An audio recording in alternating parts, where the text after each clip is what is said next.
All right, welcome to Living in the 8-3. My name is Darren Douglas, and we are at the Terrapin Podcast Studios here in Spearfish, South Dakota. This is episode 4 or 5 of this that we've done, the second one that we've done here in 2025. My guests today are Ron Erion and Pat Peters. How are you guys doing today? Great. Yep, good. Thanks for coming down. These guys are some longtime Spearfish residents, and when I hit them up for doing this, they were, well, let's just say that they're nice to. It's nice that they came down. They don't think they're going to remember anything, but we know they'll remember plenty. So the reason that I do this podcast, I guess, is people move to Spearfish for a variety of different reasons. And talking to a resident one time, he said, "Darren, when I moved here, there was." I tell this story every time. 2,600 people here, and I thought, man, I found a diamond in the rough, in Spearfish. And I say, somebody moved to town yesterday, and they think the same thing. They found a diamond in the rough nobody knows about in this little town of Spearfish. So I think it makes it special. I've been hearing stories from guys all these years, from you. You guys are a couple of them, so we're going to try to get some of those on tape. So I know, Pat, you're from South Dakota. I'm from Winter, South Dakota. And Ron, you're from California? Yep, French Camp. French Camp, all right. So first we'll start with you, Pat, and kind of let us know a little bit how you got to Spearfish and why you came to Spearfish. Well, I graduated from high school in 1970, and I had really no intentions of going to college at the time, and had a baseball coach, and he had played baseball out here, and he thought, you know what, you could play baseball out there. So that's how I ended up here. But he was a player out here. And anyway, he, through several visits, got hooked up and ended up out here. It's been great. So when you were was it like it is now? Did you come out on recruiting visits? Did they call you out, or did you just come out on your own? I just came out on my own, just because of him, Yeah. And so. What year was that? 1970. 1970. So BH had baseball in 1970. Yep. How long have they been playing baseball? Do you know? Oh man, I couldn't tell you. Yeah. I mean, quite a few years ahead of that. Yeah, there wasn't any kind. Because I mean, this guy that talked to me about it, he'd played. Of course, that would only take it back 4, but I know it went back further than that. Sure. So, Ron, now, how did you get out here from California? Well, I had a little probably longer story to go with it. I had 5 teachers in my high school, believe it or not, in French Camp. Well, actually, the high school was in Manteca, California. But I had 5 teachers there that had graduated from Black Hill State. Oh, really? And I got to know 2 of them. It was a brother-sister combination. They were from Quinn, South Dakota, and I got to know those 2 really well. Their younger brother come out to California with them when they got recruited to come out there, and he was a year behind me in high school, and I ran around with him in high school a lot, and just kind of formed that bond with the 2 teachers. Their last name was Papasak, and just, one thing led to another. I went to junior college for a year, played baseball, and that whole scene just wasn't working out the way I wanted it to. So kind of went to those 2 teachers and said, hey, what do you think about me going to BH? And so they made a couple calls back here, and I came back in the January of 71 is when I came back here. Sure. And so what year was that? 71? Yes. Okay. And so you guys played together then? Yes. Okay. And then where did Coach Schmidt, was he after you guys? Yes. Yep. Bruce? Okay. Because that's kind of the era that I we moved to Right. town in, late 70s. And so those are kind of the guys I remember. So you both came here to play baseball. Mm-hmm. Now I imagine, Ron, you probably played high school baseball. Did they have high school baseball where you were at? Yeah, that I had high school baseball, and then the last 2 years I was out there, my junior and senior year, I played year round. There were winter leagues and Sure. played year round baseball for the most part. Where is it? Is it Southern California? No, Central Valley. Central Valley. Yeah, Stockton is kind of the Okay. big town in the area, but Modesto, Fresno, Okay. Tracy, Yeah. Stockton. Right. And then now in winter South Dakota, it was probably Legion baseball. Legion I'm guessing. baseball.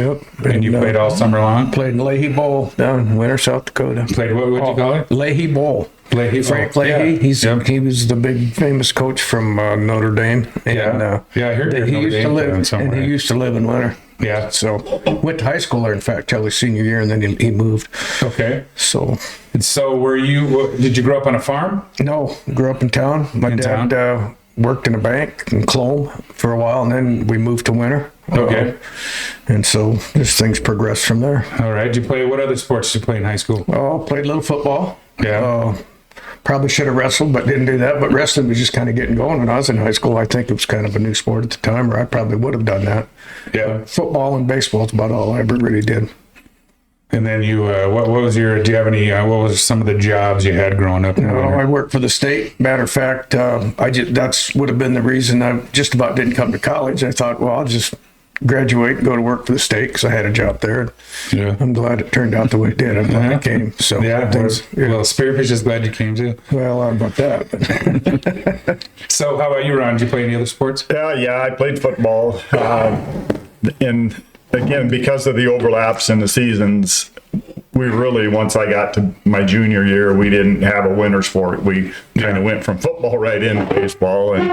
But my freshman year, I tore my knee up the last football game of the season. So I was pretty much out from anything in the winter that year. And then my sophomore year, the coaches said, well, you can't just do nothing. So I played basketball. Well, I started out wrestling actually my sophomore year in the winter, and I was a 180-pound freshman sophomore. So Yeah. and I didn't have any wrestling background, so you can imagine how that went. Trying to survive. I needed sunglasses when I wrestled, but looking up at the lights. But and then basketball was just kind of something for me to do. The coaches knew it. I knew it. I couldn't jump. We had contests to see who could touch the net. But anyway, they were really not a true sport. Football, I did pretty well in football. I was a big kid. But football and baseball, pretty much. Did they ever try to talk you into playing football when you came out here? That's kind of A lot of interesting. sport athletes. Kind of in that wondered area. if you'd ask. It's a real quick story. I did play football. Okay. Awesome. I came here in January '71 because I was a transfer from a junior college without enough credits. I was ineligible for baseball. But when I came back in the fall, football had already started. Their summer, preseason stuff. But Schleck caught me one day in the Cook gym up there and said, hey, why don't you go out for a football? So I did. I went out for football. Yeah. Practiced for 3 weeks, and we had a game on a Friday, and I didn't make the traveling squad, which I didn't expect to. But then the next week, we were playing JV games at that time. The college did. And we played Chadron on a Monday or Tuesday. I don't remember exactly what. And I played in that. Had what I thought was a pretty good game. I played fullback and had like 35 yards rushing on 6-7 carries and actually caught a screen pass for a touchdown. And when we went to practice the next day, Coach Schleck, and I'm not blaming him, don't take this the wrong way. He set up 4 offensive backfields, to run plays. Yeah. And then he hollers, is there any more running backs? And I was still back there. So I thought, yeah, that's enough. So I hung it up after about 3 weeks. After he saw guys going down in front of you, you knew it. And, sometimes it's about self-preservation, right? Yeah. And football back then was a little bit different pace, I think, than it is now. Obviously, as far as like if you were to get hurt, there's no quick ACL operations, or there's no quick. I mean, it was a lot kind of a longer deal. Well, could even been a athletic ending injury. For absolutely. anything, Yeah, stuff that it isn't an athletic ending injury now was back then for sure. Yeah. So, who was your guys' baseball coach when he came to BH? Cliff Papik. Cliff Papik, yeah. Yep. So I played teener baseball on Cliff Papik fields. Yep. So tell us a little bit about Cliff and how he was as a coach. Well, Cliff didn't mind getting in your face a little bit if you needed it, and maybe sometimes even if you didn't. But he was great. at least for me, I can speak for myself, I guess, on this, but he was really good to me, and it was all good. I mean, I felt like everything went well when I was playing with him, and yeah, I did. Yeah, it was good. Yeah, similar experience. I think there's probably any situation with a coach and a player, if you're not one of the ones that they like, so to speak, Sure. You can have other feelings, but he and I got along really well. I don't want to say it, but I kind of couldn't do anything wrong. I could have 5 errors in the game and I'd be right back out there the next game. But, so yeah, he and I got along really well. And I think for the most part, our philosophies and our thoughts on baseball was pretty similar. Back then, it wasn't often a kid from California walked through the door that could play, Right. Out in South Dakota like that. Well, we had a couple on our team. Yeah. Dave Sasma, we did have a couple that were from out there, but kind of probably for the same reasons. Someone who had gone to school out here sent them this way. So, Yeah. I mean, that's the only way they could really find out about it. Sure. So what positions did you guys play? It was second base Yeah. pretty much the whole time. Ron, he kind of... In my first year, I was at third. And then after that, with some graduation and people coming in, kind of moved around a little bit. I went to the outfield and played a little first base. The last year, I think I was even at shortstop for a while after Gusso had graduated. you did it all for sure. Oh, yeah. So, I was going to say, name off some of your teammates. You brought up Gusso, and you brought up a couple of guys. Let us know who some of those guys were on your team. Gary B. Ryder was one. What was Roden's first name? Bill Roden. I think it's Bill Roden. I can't remember for sure. I think that was it. We had Paul Barrelson. Kim Templeton actually played with us for at least part of the time. Nordby. Lonnie Nordby and the Trikes. One of the Trikes played for a while. Jim Schmidt from Rapid City was a pitcher. Did Ralph you guys? Meyer. Yeah, is there a good group of guys that are still living around here that you guys run into? or Gusso. Just you guys and Gusso? And Gusso, yeah. Was who's the old boy from up in Lead that was a good pitcher? Gary Grove. Grove. I remember Grove. Stanford? Doug Stanford. Doug Stanford, yeah. Yeah, he was gone before we got here. Yeah, I probably have a little more background with him than Pat would, because I played amateur ball in the summertime with him for a couple of years. He was, I've told this story many times to people who wanted to listen, that all the baseball I played in California, and I saw some good players. And in here, and everything I've done after that, there's no question in my mind he was the best overall baseball player I ever played with or against.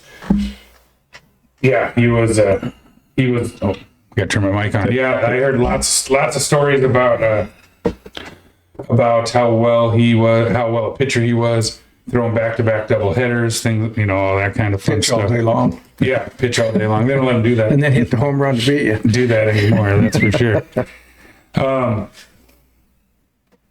Tell us a little bit about battling the weather. You came from California to play baseball in South Dakota, and you just told us that you played all year round in California, and then you get out here, and it was probably a little bit, whereas you're used to playing with snow gloves on. Well, a little bit, yeah. I mean, weather, of course, in South Dakota, it could be 60 one day and 30 the next. We got a lot of inside stuff up in the gym when we were starting our season. We'd be inside there for about at least a month, wouldn't you say, before we went outside, something like that. And then it was really crazy when you go outside and start taking ground balls compared to them off the floor, the gym floor. It felt like it was in slow motion, just because it was pretty crazy that way. Yeah, the weather was obviously significantly different. And, and the one thing you got to remember too, college baseball around here, you start early because you have to be done by the first part of May, because school's done. And so you do obviously have a lot of weather issues that I wasn't used to, but I don't remember it being a big negative. I mean, we just did it. We did it. Played in some snowstorms. Yeah. Our trips to Billings, I mean, sometimes you had to separate the ball from the snowflakes, and that was a little tough at the plate sometimes. So where were some of the places you played? Who were the teams you were playing back then? Did the SDIC have a full baseball conference, or did you have it was the SDIC? SDIC, right. Yeah, and hopefully I remember this. Fill me in, Pat, if I'm missing somebody. But, Northern was in the league. Huron, Madison, Dakota State, Springfield. Yep, Southern. Had a baseball team. They were in it. That might have been about it at that time. Because like Tech and those people, they didn't have programs. And we played Dickinson all the time, but they weren't in the SDIC at the time, or Shadron. You went up to Minot. Yeah, I was gonna say, what was the farthest you probably traveled? Minot. That was in Northern. Yeah, Northern. Yeah. Went to Billings. Always at the start of the year, it seemed like played some teams from Montana there. Now all the teams from up here, they go down south for a week or so. You guys didn't do that, did you? Well, no, we never did go south. No. And then both of you are graduates of Black Hill State? Yes. Correct? Yep. What years were those? Took me 5. I got through in 75, came in 70, and got out in 1975. Yeah, and I graduated the spring of 75 as well. And then what'd you graduate with? And then what did you guys end up doing? Pat, you first? Well, I graduated with a teaching degree. I taught 1 year in Spearfish, and then I went up to lead Deadwood, and I taught 38 years there. So I had a career of 39 years of teaching, and some coaching in there, but mostly the teaching part. And then I did ran cabins up in Shine Crossing, Wiki Up cabins. Sure. Yeah. Took care of those for about 20 summers. What did you teach? What? Well, I taught science, a little bit of math. I taught a little bit of everything, in middle school. Is that what you meant? Yeah. Oh, yeah. Just middle all school, the way through. Yeah, middle school age kids. Yeah. Back then, junior high. Lee Deadwood right now, boy, there's just not quite as many students as there have been. No. What were the numbers when you were going through? Oh, at first, they were, I don't know exactly, but I'm thinking I remember a couple classes maybe they're over 100, I think. But this is when Homestake was going strong, Homestake still employed a lot of people. Well, then as the mine was starting to shut down, we kept getting less and less. And I think they're down to I'm pretty sure, 30 kids in class maybe. I don't know. They don't have many. I know that. Yeah, they don't. Because they struggle getting kids out for sports, I think, up there. Yep. Numbers wise, anyway. Yeah, I think it's when the mine closed, I think I have that theory that, when I was growing up, I played with a bunch of logging kids, Right. mining kids, Right. construction kids, and two of those industries, mining and logging, have really been pulled back. And I think that, there was a lot of kids, Right. those trades seemed to have a lot of kids, and then they weren't afraid to get after it and stuff like that. So I think that's definitely been a change, not just in our community, but Sturgis, Lee Deadwood, Belfouche was full of those different kinds of trades. How about you, Ron? What did you do? Somewhat similar. I got an education degree, BS in education in business and physical education. First 2 years after I graduated, I had the opportunity to manage the bowling alley here in town on Main Street. A gentleman by the name of John Fuller owned it. And I worked for him the last couple of years during the winter. And when I graduated, he had some heart problems, and he wanted to kind of get out of it. So he had me manage it, actually ran it. So I didn't get into teaching right away. But after a couple of years, I kind of decided I really wanted to teach and coach. So Marilyn and I my wife and I moved to Southern Ohio, where she was from, because they have high school baseball there. And I got a job there coaching high school baseball and teaching business, and did that for 4 years. We kind of fell in love with Spearfish and the hills, so we decided we were going to come back. So in 81, we moved back, and I started teaching then here at Spearfish. Okay. And coached various things, golf, whatever. Taught business subjects. In fact, probably even had you in typing class. Yeah, probably. Yes. And yeah. Never knew that was going to be so important. Yeah. Before these things even existed. And, from there, was here through 95. Last 5 years, I was assistant principal and athletic director. And in 95, moved over to Casper, Wyoming with the Wyoming High School Activities Association for 10 years. 10 years. That's why I was wondering how long, because you were my athletic director. Well, you were a lot of things in my life, but yeah, you were my athletic director there when I was going through high school also. I have a connection to both of you guys through sports, I guess. Ron was my teener baseball coach in, it had to be early 80s, I guess. Yep. 83, 84. Middle 80s. Yeah, middle 80s. You and then Bruce Schmidt. And then I got to coach your son, Travis, in teener baseball. Right. Yep. So they're both teener baseball connections. And then I've played a lot of amateur baseball with Travis. And so baseball's big in your guys' life. And No doubt about it. Baseball's been big in my life because of a lot of you guys. So tell us a little bit about, Ron, I was going to say, tell us a little bit about those years playing teener or coaching teener baseball here in South Dakota. Some of the names and kids that you coached and stuff. I kind of went down the same path that a lot of people do. I helped coach when my kid played, and for the most part. And for a few years before that, when Bruce Schmidt was coaching, I kind of helped him a little bit. And, there was a lot of people, TJ Gusso, Darren Douglas, Rusty Lenners from Bell played with us, Ethan DeShock played with us, Craig Whitlock. Oh gosh, Jeff, I always get the two mixed up. Jason Collins, Jason played with us. And Jeff played, so when I was 12, I got brought up with the teeners, and that was Jeff and Stacy Wilson and Eric Olness and some of those older guys. And that was, I think, when Bruce was coaching. Yeah, and Bruce was toward the end of that, I think even Andy Ellingson played a little bit in that group. I helped a little bit there. But. Yeah, we went to, I think we made it to the state championship the one year in Madison. Yep. It was quite the eye-opener for a 12-year-old, I'll tell you. It was fun. Yeah, it was fun. I enjoyed it. We had some good teams, for Spearfish, South Dakota. We had some pretty good teams. Yeah. Well, back in those days, we had brought up some guys, Rusty Lenners, Ethan DeShock, I think Tyron Johnson from Belfouche.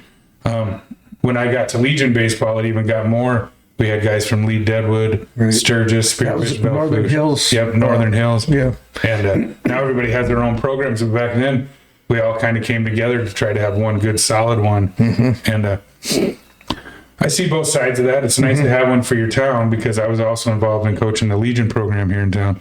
But as a kid and as a player, I really enjoyed. All those guys are all my friends to this day, and they're, some of them are in Bell, some of them are still around, and I get to see them a lot. Some of them, but I made friendships I never would have made because those guys came together and played with us. So able to compete with Post 22 a little bit. Yeah, we had our moments. Well, I understand that, but what I'm saying, way better than if you just had each individual town. Yeah, well, and back then the populations were quite a bit smaller. Right. So a lot of them couldn't get enough kids together to put a team together.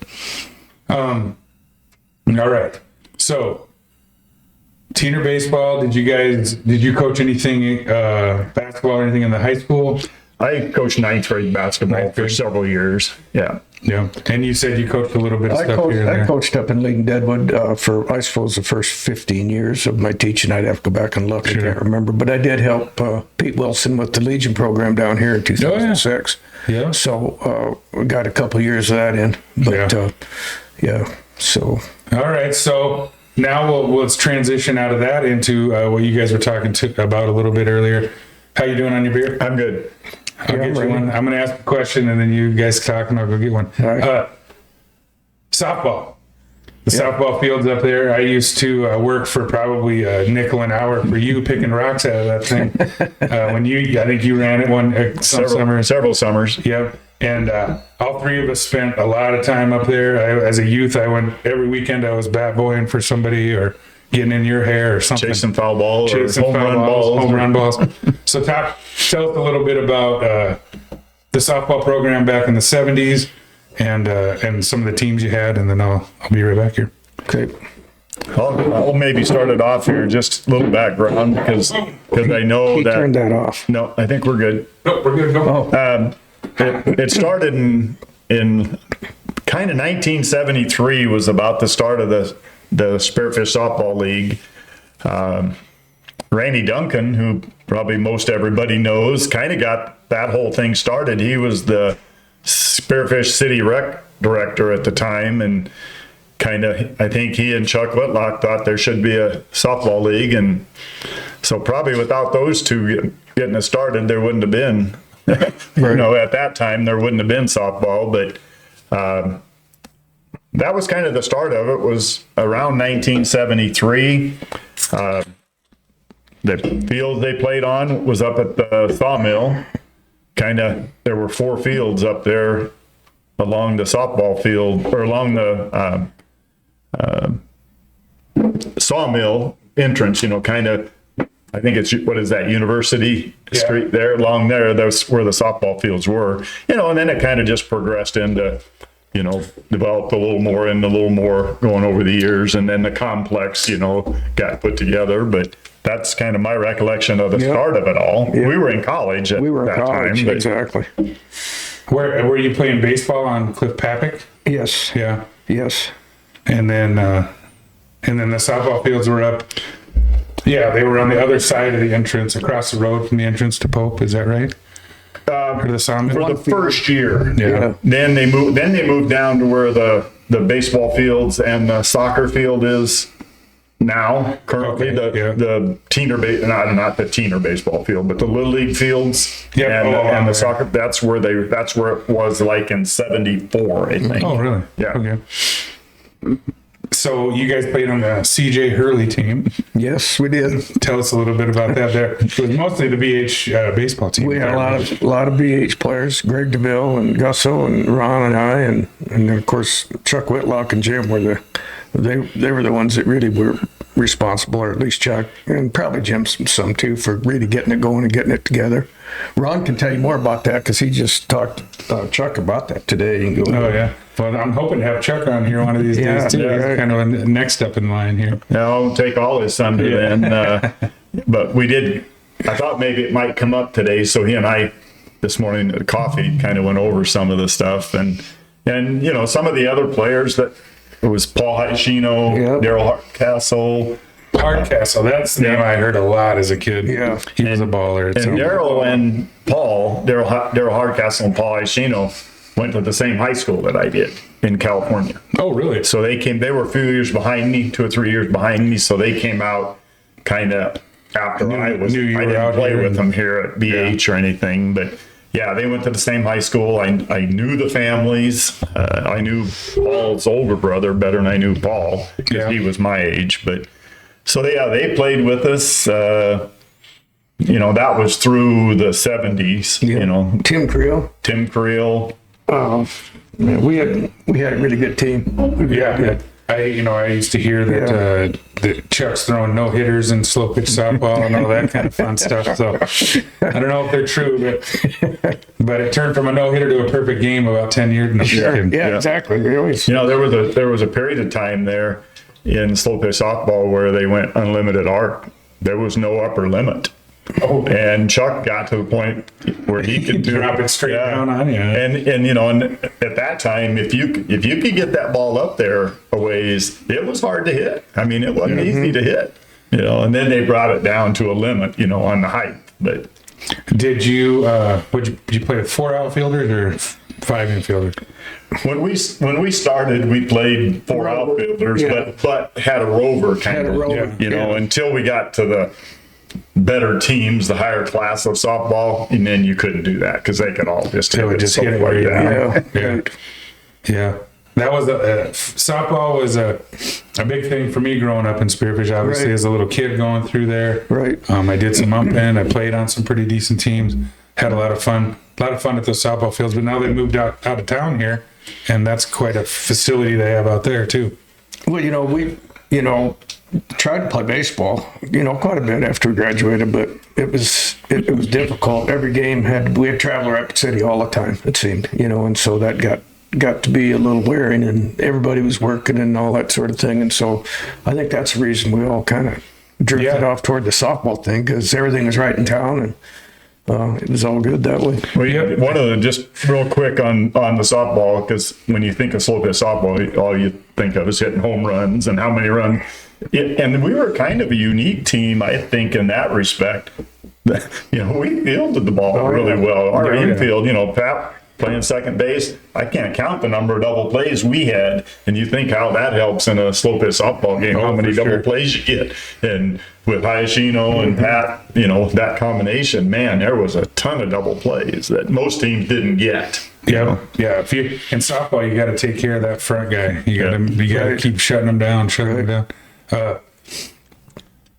Did you guys travel for big tournaments anywhere? Was it all just kind of around here? Did you guys kind of go get after it a little bit? We would have tournaments every weekend. Yeah, we were gone a lot. I don't know what Montana, Colorado quite a bit. We traveled around. I can't say exactly. You get Chuck on here, he could probably tell you all that. Yeah, we played in a regional, an open regional, which obviously was over our heads, but up in Minneapolis. Yeah. They always have that. McQuaid's and Bismarck was always a big tournament when I was playing. There were, guys from some of the big boys. And the 75 team, we won the state championship 74, 75. First 2 years they had the 12-inch slow pitch. And in 75, we went to a national tournament in Maryland. Oh, okay. The whole team flew out and played our 2 games, but we were competitive in the 2 games. Yeah. Did you guys play any fast pitch softball growing up? One time. Yeah. I played in the league in Bell for a while. Okay, that's right. They did have one when I was in college. I caught for a couple of the Kyle brothers pitched, and I caught for them, but. I remember playing just a few games with the Cowboys. They taught. Boy, that messes with your. The ball doesn't come out in the right spot. You get in there and you think, I'm going to be able to handle it, but boy, that coming at a different angle, right?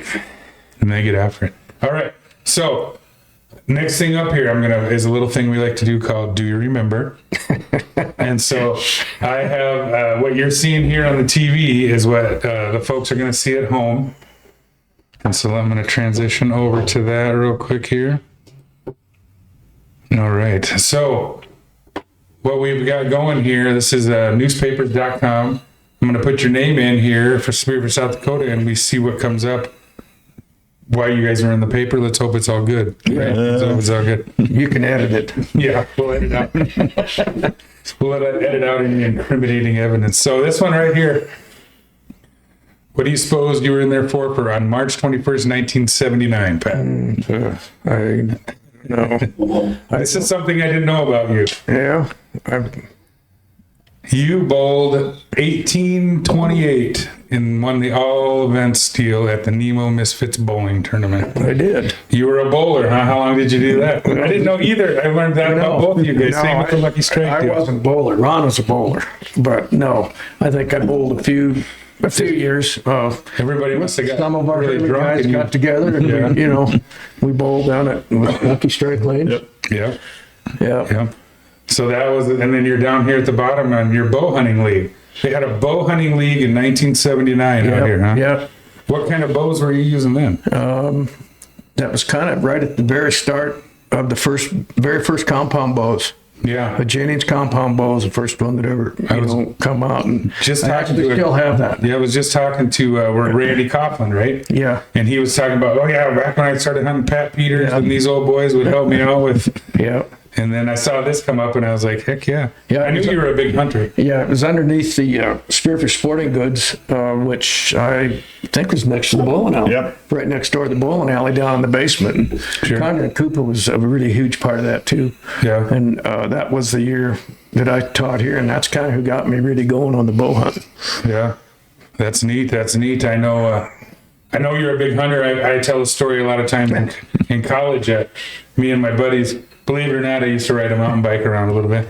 And we were on them, and we were heading up Higgins Gulch there, up the road, up towards Crow Peak and stuff.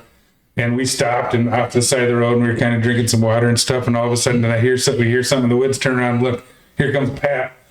Walking through the woods with his backpack on. He's been in the woods for 2 days, and I was like, what are you doing? So I knew you were quite the outdoorsman and weren't afraid to. Well, still try to do that. We don't quite do it the same as we used to, but you know. Yeah, we don't want to talk about all the hunting stories. It gets us in trouble. Yeah. All right, next one down here. We'll go down to a couple here. There's another Bow Hunters League, it says there. This would be August 10th, 1977. What was going on? And, oh, yeah. I didn't know Spearfish had an amateur baseball team. You know, I used to have the Lookouts for years. Right. And we were even the calling whole Lookouts time. in, too. Yeah. And I to tell you, I did not know that you guys had that going. Yep. So here's just some, you know, there's Gary Grove you talked about. Right. Some of the other names in here. That's been a couple days ago, it looks like. Yeah, Mike West, Roger Riley, who played with me on my Lookouts team way back in the day. So this would have been August 28th. You guys were in the, you went to the state tournament? Yeah. We always was able to put a decent team together, you know. Didn't know Ron Junick was a big baseball player either. Yeah.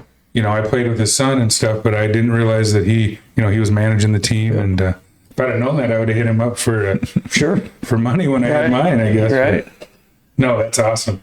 And that's what I like about this is I learned stuff like that I didn't know beforehand. So that was a state amateur, and you guys were called the Lookouts then too, huh? Mm-hmm. All right, let's go down a little bit farther here to here's a 73. And I had to bring this one up because he was Pat was voted the King of Hearts in 1973. Is that the homecoming? Yeah. Let's see. Well, no, that'd have been a fraternity thing. Yeah, looks like they got a good picture of it. You can hardly see it. That's good. That's perfect. Yeah. Well, good for you. Winter student crowned BHSC 19. Yeah. So BHSC, you guys were all. I was there as a university. You guys were there as a college. Yeah. Elk Hill State College. Yeah, it's kind of neat seeing some of these old articles and other stuff that. Yeah, we were purple and gold too. Were you? Yeah. Yeah. You know, some of the old baseball pictures I like to. Oh, here's your team right here. Yeah. Softball. Yeah. Softball. Yeah. CJ Hurley's, huh? Yep. Look at all those mustaches, you guys. Oh boy, sideburns. Yeah, sideburns. Sideburns and Coors Light. I'm gonna tell you a quick story about mustaches since you brought it up. Yeah, and I don't know if you remember this or not. You had one for when I was a kid. With Papik, he wouldn't let us have them. Oh, really? Yeah, and our senior year convinced him. I don't remember exactly. I'm sure I was probably involved because I always wanted to have one, but convinced him that if we won our first 10 games, he'd let us have mustaches for the rest of the season. Oh, really? So we were 9-0, playing in a championship game up in the Billings tournament, and got beat. No. He was probably doing things to make sure you guys didn't get Joe Case. Yeah. Joe Case, yeah. I mean, what a guy. You go through these, you're going to see that name. When I did this with Kevin Crowe, we were talking about Joe because Kevin worked at the paper and whatnot. All right, we're going to do one more with you, Pat, and then we'll see what Ron's hiding. A lot of skeletons. Yeah, here's another Marty Havel and the Mud Haulers slides into home. I don't know what team you're playing on here. This is a heritage title, goes to LES. Oh, Livestock Energy System. Yeah. Whitewood. Okay, there's Gary Grove's name again. Yeah. You know, I knew Gary back in the day. That'd been in the 80s probably, wouldn't it? That was later on. It was, I mean. This is 1985. Yep. Yep, we jumped ahead about 10 years on you there. Yep. We actually, I think, I'm not sure, but I think we won a state. Yeah, 84. Yeah. Yeah. No, 86 we won. Was it? Okay. Yep, Rick Sperry, I always heard his name. Chris LeDuc was our neighbor. I shot more baskets on his hoop than anybody's in Ankever. Dale Hale, remember that name? Right. Oh, here we are. Teeners Open 1985 baseball season. You were probably that's Derek Hunt, John Ladson. Bruce might have still Skip Whip. Coaching. Yeah, this was my first year, I think. Yeah. Because this is when we went to Madison. Skip was playing center field. I think Travis was on that team and he didn't go to state tournament because he got hit in the batting cage, broke his arm. Oh yeah, that's right. That's Yeah. right. Classic baseball injury. I didn't throw it, did I? It was hit no, it got hit back at him, That's right. and it was Noah Hummel that hit him. No, Noah keeps making contact. Yeah. Yep, some of the neat things there. So nothing too incriminating there for you, Pat. Not Let's too see, much. See what we can do here.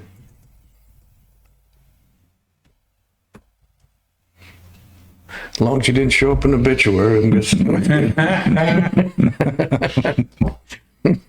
I spelled it right, didn't I, Ron?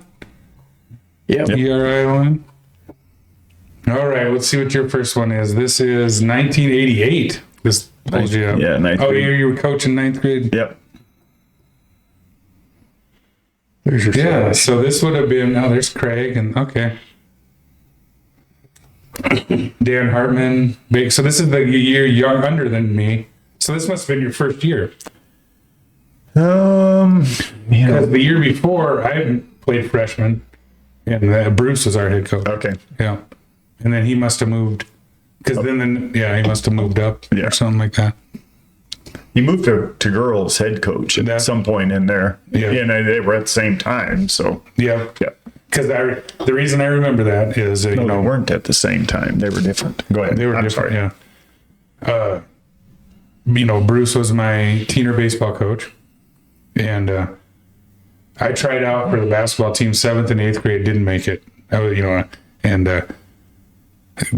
Coach Marr didn't keep me in 7th grade. Coach Stevenson didn't keep. Coach Stevenson says to me in the 8th grade before cuts, he said, and you guys know Stevie. He says, Douglas, you might make the team this year, and then he cuts me the next day. Interesting thing there. And you could probably read through it. And maybe, I think that, Jason Sutherland played on that team. Yes, Yeah. he did. Yep. And then in my freshman year, I got tried out for basketball. Coach Kadera says, if you don't make basketball, will you wrestle? And I was like, oh, yeah. And then I was like, oh, man, I hope I make it. And then Bruce Schmidt calls me up, cut day, brings me up, and he looks at me. And this is awesome. He looks at me and he goes, I probably shouldn't do this, but I'm going to keep you. And I was like, oh, thanks. But Yeah, there was a lot of good kids on, and I had a lot of good teams in ninth grade.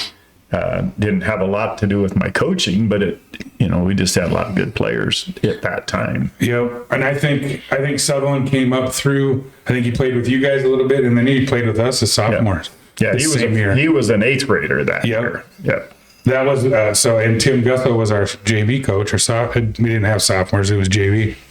And Sutherland came up, and we were in the Lee Deadwood gym up there, and he had moved up from the 8th grade to you guys, and then moved up to play with us. And it was in that little gym in Lee Deadwood. Oh, And he comes down, first time he comes down court, and he pulls up from about 25 feet and misses it. And the whole bench looks at Coach Gutho, expecting him to just lose it. Because if any of us would have done that, game over. We all look at him, and he doesn't say a word. And that was the day I was like, yeah, there's different rules for different players. without looking at names, the second one in and from the right on top. You know who that is? Right here? Nope, going the other way. There you go. Second one in. That right there? Yep. I don't. Troy Thorson. Oh, yeah, Troy. Yeah. Yep. Yeah, Troy, and then Jerry Baker, Sheehan, yes, I can't remember Stadler. No, yeah, these were all kids that were younger than me, a year younger than me. Troy, that's funny. Then these must be the 8th graders. There's Waika. Awesome. All right, we could get in a bad rabbit hole here on some of these. So let's go back to an 82 here. Oh, this is when you got your coaching assignments. Girls golf. Yep. Boys basketball. Coach Stevenson right there. Yeah. Stevie.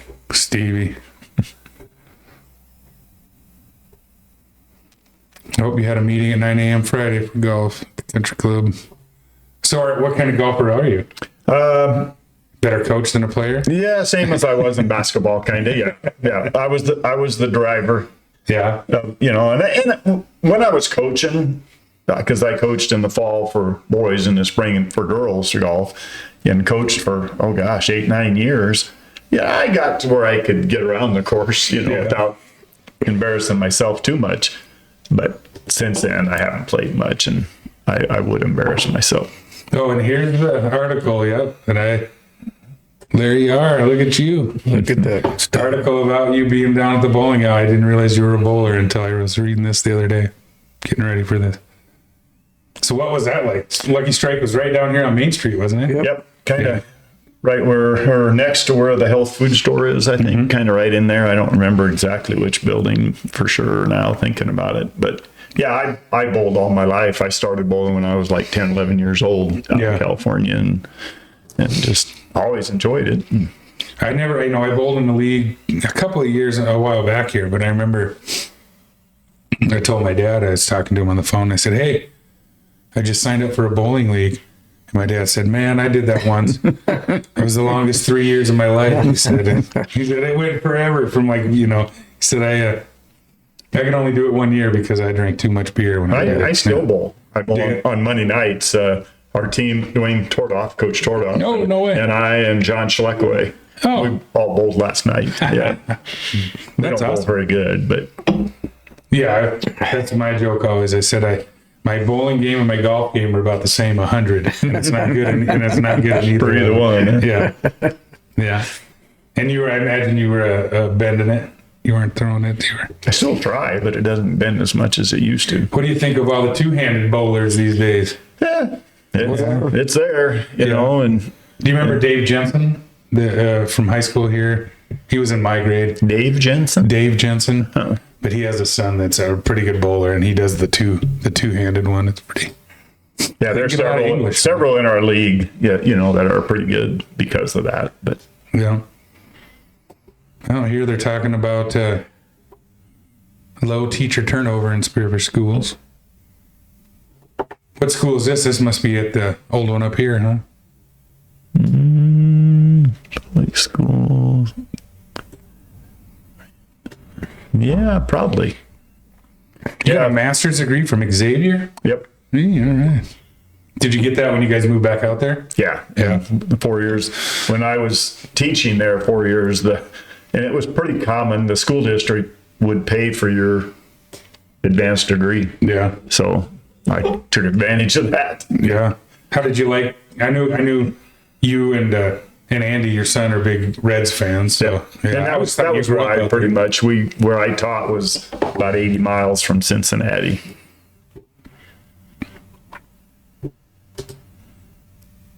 All right, what do we got here? BH names baseball coach. So you were the baseball coach at Black Hill State? 1 year. Really? 1982. When was the last year of baseball? 1982. Oh, was it? Yeah. Yep. Yeah. Huh. He's in the Hall of Fame up here. Yeah, I guess I knew that, but I didn't know that you had coached and you had. Yeah, Kashani left, Coach Kashani, and they were, I don't know if they were struggling or what, but I was available. I was teaching at the high school, and kind of just asked me if I wanted it, and of course I did. I was hoping it would last longer than 1 year. But Yeah. And then it was over 83 was the. 82 was the last. That was, you were done. Yeah. Well, you closed it out to. Well, what were the reasons? Wait a minute now. Let me think about that a minute. Yeah, 82. It was just the 1 year, and then they dropped it while we were playing in the conference tournament. You found out? In Huron is when we found out that it had been dropped. Yeah. What was the reasoning? Just money? Yeah, that's the long and short of it. Girls sports came in really big time. Well, and they were switching over to the green and gold, and Oh, really? yeah, and the athletic administration, I won't name names, but got crossways with the student council. I don't remember exactly what they called it then, but they kind of had control of the purse strings. Yeah. And the student council did? Yeah. And they got kind of crossways with them and backed themselves into a corner and ended up having to cut some things. This is May 29th, 1985. This must be some teener baseball stuff. Oh, this is when Bruce was done and you were taking over. Okay. Who do we got over here? There's Jason right there. Swimming. Did your kids do any swim team stuff growing up? That was always big when I was a kid. There was always a, in Spearfish swim team always seemed to be a big draw. So I've got a little story about teener baseball. So when you were coaching us, I don't know if you remember, but up by my, up here at the top of 5th Street where I lived, we put together a wiffle ball field as kids. And so we would go to your practice in the mornings, and then we'd go up to my house, and then we worked on this field, and we got it. And it's in an empty lot kind of up here. And one day we needed a home plate. And so there, behind Papik Field, there was always a pile of gravel, because it was a big gravel parking lot. And there was an old home plate sitting there forever and ever and ever. So we repurposed it and buried it in the ground up here.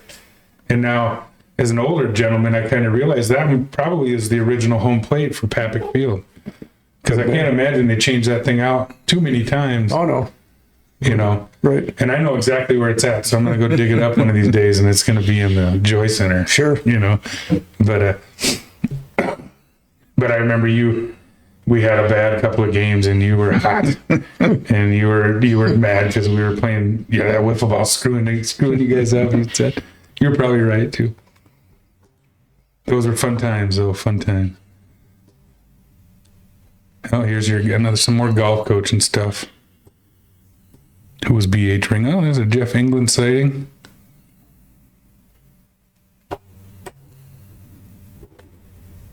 All right. Well, fellas, anything else you want to talk about or anything? I just kind of wanted to talk a little bit of BH baseball, letting people know that, there's a lot of people that don't realize it was... Even had a program, probably. Even had a program, yeah.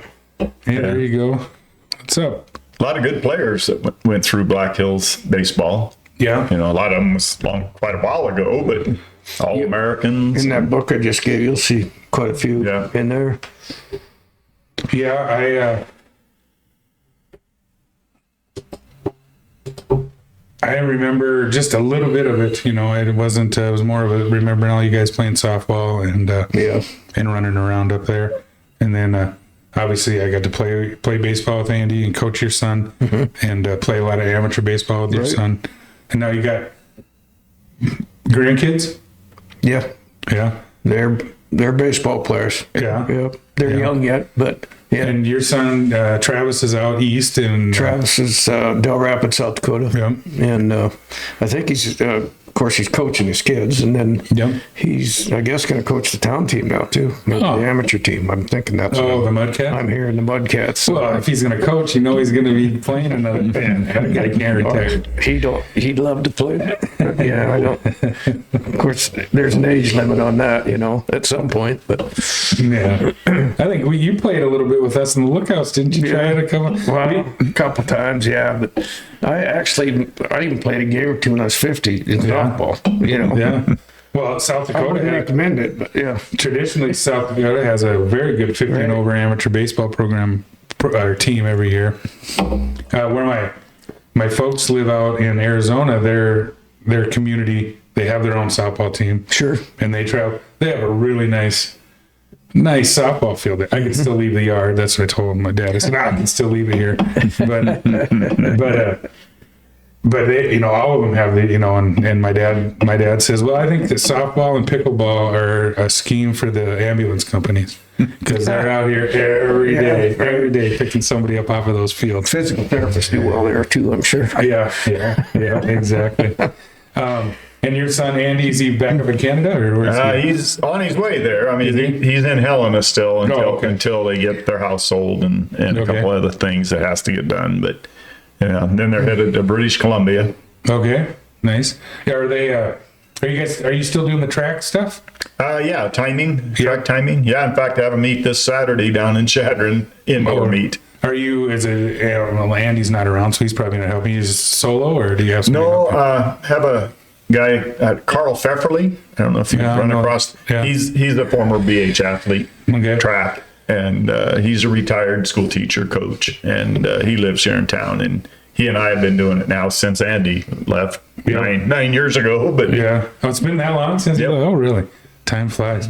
I I sat up with you guys at the Young Center one time and watched a meet, and it was really neat to see. It's a lot different than the people running behind you with telling you what your time is and whatnot. And then, so you both your sons, you both have grandkids. You guys travel out to see them much or what?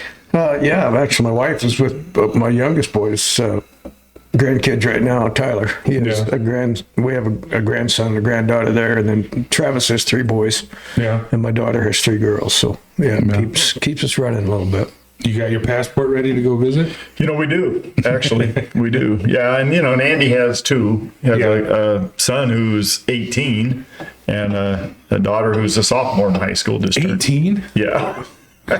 No way, that little kid that was playing soccer? Yep. He's, and neither one of them were big into sports. They did the little kid sports, through Little League and soccer and all that. But once it got a little competitive, they weren't real competitive. So they kind of dropped out. Yeah, that people ask me if my daughters, and I said, no, my daughters, one plays 7 instruments and the other one gets all A's. So they're far different than their father. Well, that's all right. Far different. Yep. Far different. Everybody picks their own trail. Oh, absolutely. Absolutely. That's just the way it is. So, and Andy ran track at Iowa State. Yep.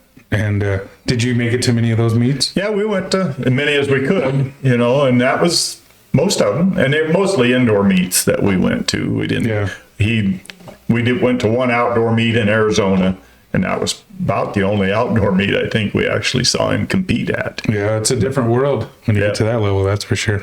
And Travis, he was a baseball player at Mount Marty.